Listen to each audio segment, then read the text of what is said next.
ഞാനും പൊന്നിനും മാത്രമേ ഉള്ളൂ. നമ്മളിവിടെ പോണ്ട ഒരു ചായ കുടിക്കാൻ വേണ്ടി നമ്മൾ ഇറങ്ങിയതാണ്.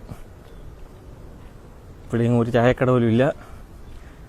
അവളെന്തായാലും ജോലിക്കും. അപ്പം നമ്മൾ രണ്ടുപേരും കൂടെ വിചാരിച്ച് ഒരു ചായ കുടിച്ചിട്ട് വരാം എന്ന് വിചാരിച്ചിട്ട് ഇറങ്ങി.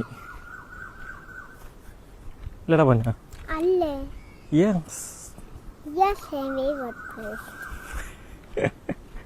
ചേട്ടാ ഏക്ക് ലടുക്ക ഏക്ക് ലടുക്കി ഇത് വഴി പോണത് കണ്ടാക്കി.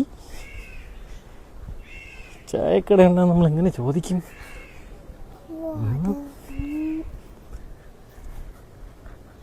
എവിടെയെങ്കിലും കാണും.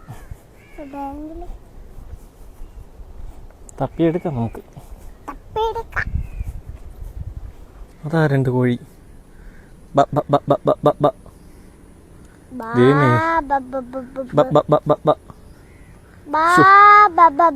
എല്ലായിടവും കോഴി വിളിക്കുന്ന ബബ്ബ എന്ന് തന്നെ തോന്നുന്നു കേട്ടോ. പാവ അത് നോക്കി നിൽക്കുകയാണ്. ഇല്ല പൊക്കോ ഇല്ലേ.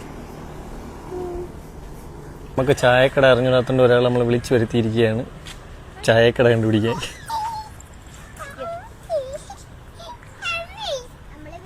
ചായ തപ്പിപ്പോയിട്ട് കിട്ടിയത് കോഫിയും കേക്കും.